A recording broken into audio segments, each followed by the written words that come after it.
Y'all know what's going on. It's time for another episode of Doing Time with Joe. I'm your host, Joe Bacon. Welcome to the show, y'all. Some men in here count their time in years. Others count it in opportunities. And Damon was a man who saw opportunity everywhere, even in a concrete box. He wasn't a banger. He wasn't a killer. He was a thinker, a chess player. He had gotten a 10-year bid for a sophisticated credit card scam, and he was doing his time quiet, his mind always working, always looking for an angle. He saw the prison not as a punishment, but as a university of the hustle. And he was at the top of his class. His weakness, if you could call it that, was his parents. They were good people, old school. Worked their whole lives at the local factory, saved their pennies, believed in God and a hard day's work. They visited him every month. Their faces a roadmap of worry and a love that was unconditional. And they were struggling. The factory had downsized. His father's pension was a joke. They were on the verge of losing their house, the house they had lived in for 40 years, the house Damon had grown up in. And the shame of their struggle was a heavy and constant weight on him. He was their son. He was supposed to be taking care of them. Instead, he was a burden, a disgrace. And in that shame, a new and dangerous idea was born. He had the mind for the hustle. He had the time. And he had two perfect and unsuspecting partners on the outside, his own parents. The plan was a work of art, a symphony of fraud. It started with a staged accident at his parents' house, a small controlled kitchen fire, enough to cause some smoke damage, but not enough to be suspicious. He walked his father through it on a monitored prison phone call, using a code they had developed, a language of chess moves and biblical verses. "You need to create a diversion, Pops," he said. "A small sacrifice to protect the king." His father, a simple, trusting man who thought his son was just talking about a game, agreed. The fire went off without a hitch.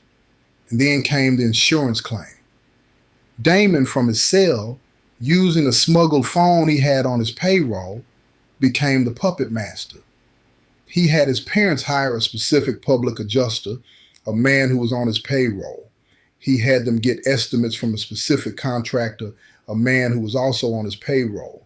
The claim was a masterpiece of inflated costs, of phantom damages. A $20,000 accident turned into a $200,000 claim. His parents were amazed. They saw it as a miracle, a blessing from God. They didn't see the strings. They didn't see the web of deceit their own son was weaving around them. They just saw a way out of their financial hole. Damon sold them the dream with the skill of a master salesman. "This is for us, Mom," he'd say on the phone. "This is to get you back on your feet." It's a victimless crime. The insurance companies, they're so big they don't even feel it. We're just taking back what they've been stealing from us our whole lives. He made it sound like a righteous act, a small rebellion against a faceless corporation. He made them believe they were partners in a just cause.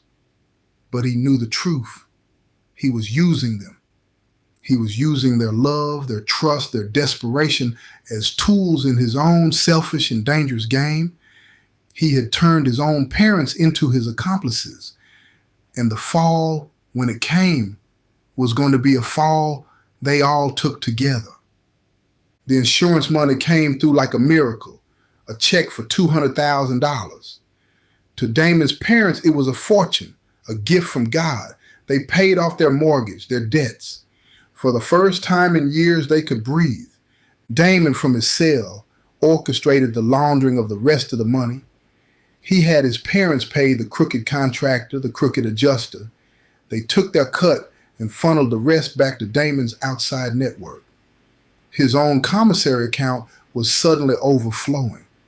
He was a king in a cage, his power extending far beyond the prison walls. But the success of the first con just made him hungry for more. He had found a perfect system, and he had the perfect unsuspecting front, his own parents. He started to expand the operation. He had his parents take out new and larger insurance policies on their cars, on their health. And then the accidents would happen. a fender bender in a parking lot with a crooked mechanic providing a wildly inflated repair estimate, a slip and fall at a grocery store with a crooked doctor diagnosing a phantom back injury. It was a symphony of fraud, and Damon was the conductor. He was a master at manipulating the system, at finding the loopholes, the cracks in the armor of the insurance giants. His parents became his full-time employees, their lives a series of staged accidents and fraudulent claims. They were living better than they ever had. A new car, new furniture, a life free from the constant grinding worry of being broke. But the lie was taking a toll. Damon's mother, a devoutly religious woman, was consumed by a quiet and constant guilt. She knew what they were doing was wrong. She would go to church on Sunday and listen to the sermon about sin and redemption, and she would feel the weight of her own hypocrisy crushing her. She tried to talk to her husband about it. "This isn't right, John," she'd say. "We're stealing. We're lying. This isn't who we are." But her husband, who had spent his whole life feeling like a failure, was intoxicated by the new and easy success. "It's not stealing," he'd say. "It's providing for our family, for our son." Damon is a genius. He found a way to beat the system. Damon, on the phone from his cell, was the master manipulator, smoothing over his mother's fears, stoking his father's pride. He was a spider, and his own family was the web he was spinning. He was so caught up in the intellectual challenge of the game, so high on the power of his own intelligence, that he didn't see the true cost of what he was doing. He wasn't just stealing money, he was stealing his parents' souls piece by piece, and devastating piece. The bigger the operation got, the more risk Damon had to take. He started to get arrogant. He had been running the scam for 2 years, and he had never even come close to getting caught. He started to believe he was invincible. And that's when he made his first and fatal mistake. He decided to go for the ultimate score, a life insurance policy. He had his parents take out a massive policy on a distant and sick relative. Then, with the help of a crooked doctor, he got a fake death certificate. It was a bold and ghoulish move, and it was the one that would bring the whole house of cards crashing down. A multi-million-dollar life insurance claim on a recently acquired policy is a massive red flag for any insurance company. They didn't just pay it out. They started an investigation. A quiet, methodical, and thorough investigation.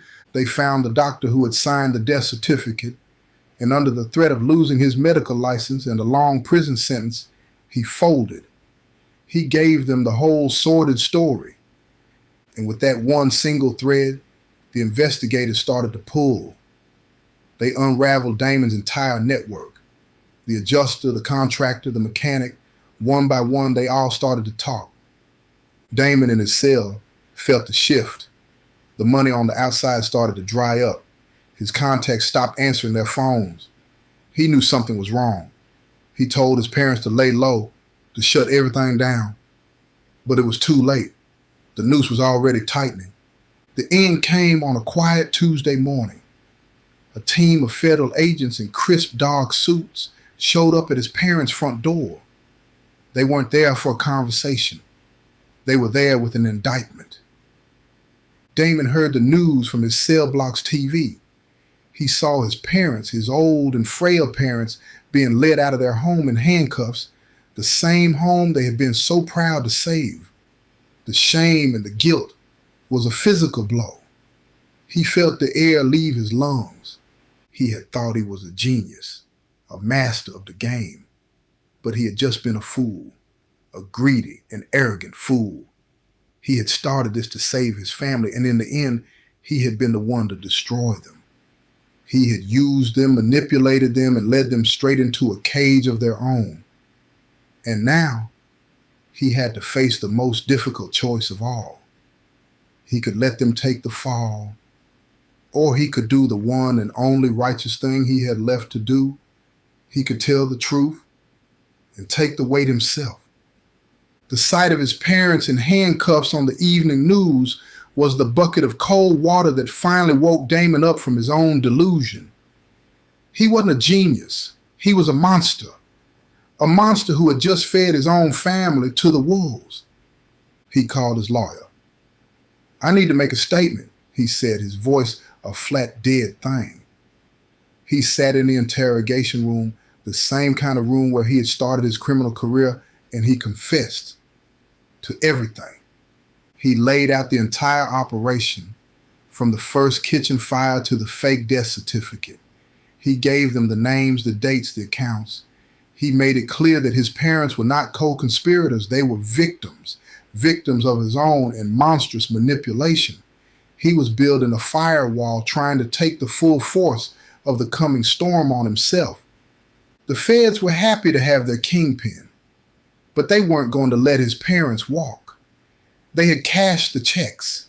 They had lied on the forms. They were accomplices, whether they had been manipulated or not. They offered them a deal. Testify against your son, and you'll get probation. Refuse, and you're looking at 10 to 15 years. Damon's parents were faced with an impossible choice: betray their son or go to prison in their old age. They chose their son. They refused the deal. They would rather go to jail than testify against their own flesh and blood. It was a final and heartbreaking act of a blind and unconditional love. The trial was a tragic and quiet affair. There were no fireworks, no dramatic speeches, just a slow and methodical presentation of a mountain of evidence. Damon took the stand and confessed to everything, trying to take the full weight of the blame, but it didn't matter. His parents had signed the papers. They were on the hook. The judge was a hard and unsentimental man. He sentenced Damon to an additional 30 years on top of his current bid, and then he turned to his parents. He gave them 5 years each, 5 years, for an old and broken couple in their late 60s. It was a life sentence.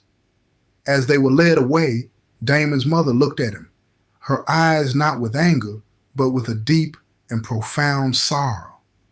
And in that look, Damon felt the full and devastating weight of his own sin. He had not just stolen money. He had stolen the final peaceful years of the two people who loved him most. He had turned their love into a weapon, and he had used it to destroy them. It was a crime for which there was no parole. They sent Damon's parents to 2 different low-security federal prisons.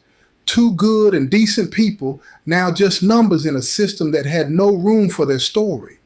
Damon, for his role as the mastermind, was sent to a supermax facility, a permanent resident in the belly of the beast.